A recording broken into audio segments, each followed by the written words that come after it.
gente vai seguir falando sobre isso, né, o Reinaldo, sobre a presença do Daniel Vorcaro agora, no finalzinho da semana passada, colocando uma figura da esquerda, sendo esse parlamentar que também tinha, ou tem, enfim, uma grande relação com o Daniel Vorcaro. Na seara petista, a semana começa com essa expectativa de que Jacques Wagner, do PT da Bahia, que é aí a liderança do governo no Senado, vai deixar ou não a liderança. Como a gente sabe, na quinta-feira passada, ele foi alvo de um mandado de busca e apreensão na mais recente fase da Operação Compliance Zero, a nona fase, e a suspeita é a de que o senador tenha atuado em favor do Banco Master quando estava no governo da Bahia e depois como parlamentar. Numa entrevista concedida ainda na própria quinta-feira, ele chegou a dizer que continuaria na liderança, que a amizade dele com o presidente Lula, né, ele é um dos fundadores do PT, faria com que o presidente Lula não tiraria o Jacques Wagner da liderança, mas os próprios petistas consideram que a situação é insustentável, Reinaldo. É insustentável, ele vai, eu acho que não tem como ele continuar, né? Vamos lá. Quem é representante do governo no Congresso, no caso ele do Senado, você precisa ter força para negociar, né? Você não pode começar a negociar quase pedindo desculpa, né? Você não pode começar a negociar se explicando. Mas o Lula, obviamente, nada tem a ver. O que quer que o Jacques Wagner tenha feito com o Master, o Lula não tem a ver com isso. Ele é um aliado do Lula. Por isso mesmo, ele tem que cair fora de uma função oficial. Tá? Porque quem está conduzindo a investigação é a Polícia Federal, ora bolas. É o governo que está conduzindo essa investigação. Essa investigação não caiu do céu. Essa investigação, ela nasce, ela ganha corpo no Banco Central, com o apoio entusiasmado do ministro da Fazenda, do Fernando Haddad, ganha sua dimensão policial quando entra a Polícia Federal para valer e tem a operação, e, portanto, é o governo que conduz. Agora, a gente volta um pouquinho ao Flávio. Tem setores da imprensa aí que estão fingindo que agora nós temos um empate. Ah, empatou. Não empatou nada. Essa voz que nós vamos ouvir aí, alô, Vitor, essa voz que nós vamos ouvir aí, pedindo dinheiro pro Vorcaro, não é do Lula. Eu não falo desse jeito aí. Quem é que fala desse jeito aí? Põe a voz aí. De quem que é essa voz aí? Irmão, preferi te mandar o áudio aqui para você ouvir com calma. Bom, aqui a gente está passando por um dos momentos mais difíceis da nossa vida, né? Não sei como é que vai ser daqui para frente, como é que isso tudo vai acabar, mas tá na mão de Deus aí. E você também, eu sei que você está passando por um momento dificílimo aí também, essa confusão toda, né? Você sem saber exatamente como é que vai caminhar isso tudo. E apesar de você ter dado liberdade, Daniel, de a gente te cobrar, eu fico sem graça de ficar te cobrando, tá? Mas, enfim, não... é porque tá num momento muito decisivo aqui do filme. E como tem muita parcela para trás, cara, tá todo mundo tenso e fico preocupado aqui com o efeito ao contrário do que a gente sonhou pro filme, né? Imagina a gente dando calote num Jim Caviezel. Veja só, Natália. Eu não sei se você percebeu, mas não fui eu que pedi esse dinheiro. Eu não pedi. Eu vou disputar a eleição com ele. E eu não pedi dinheiro pro Daniel. Ele pediu dinheiro pro Daniel. E fica evidente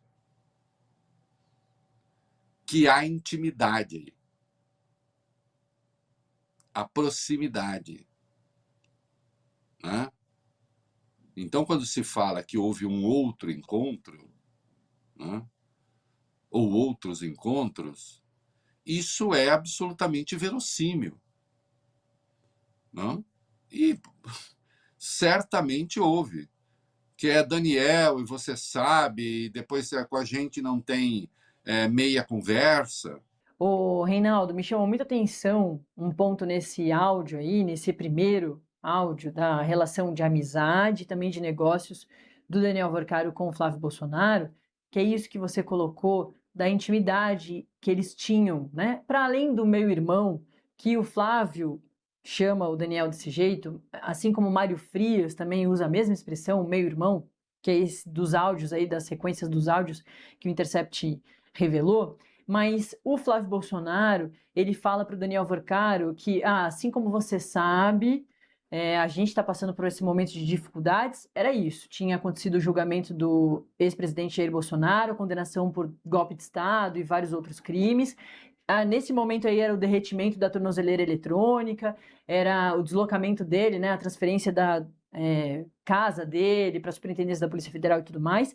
Mas o Flávio Bolsonaro diz para o Daniel Worcaro: assim como você também está enfrentando momentos difíceis.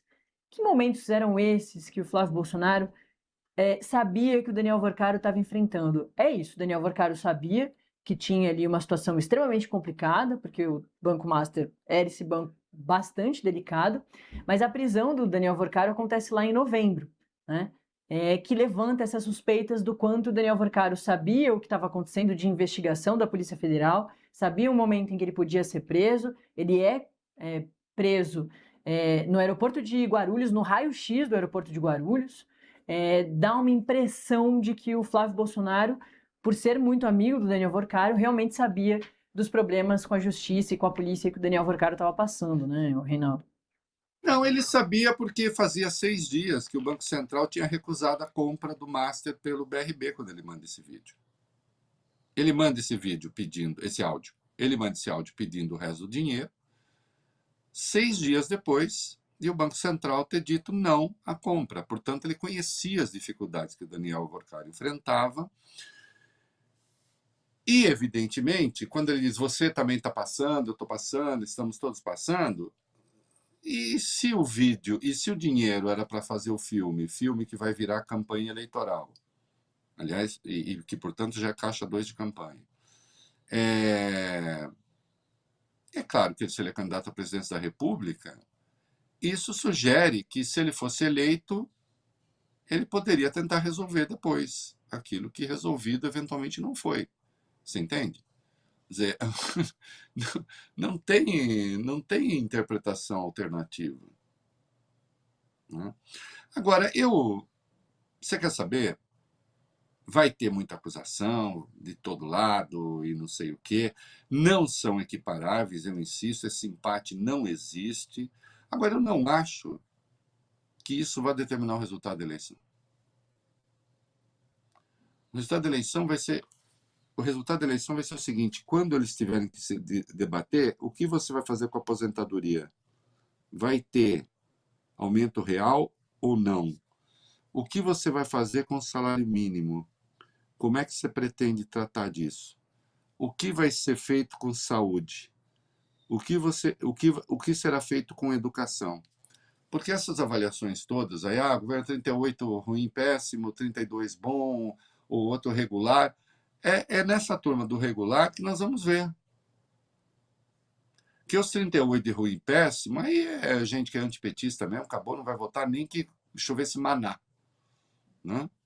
É justamente na turma do regular que se vai discutir o que se vai fazer com a economia. E o que cada um quer. Né?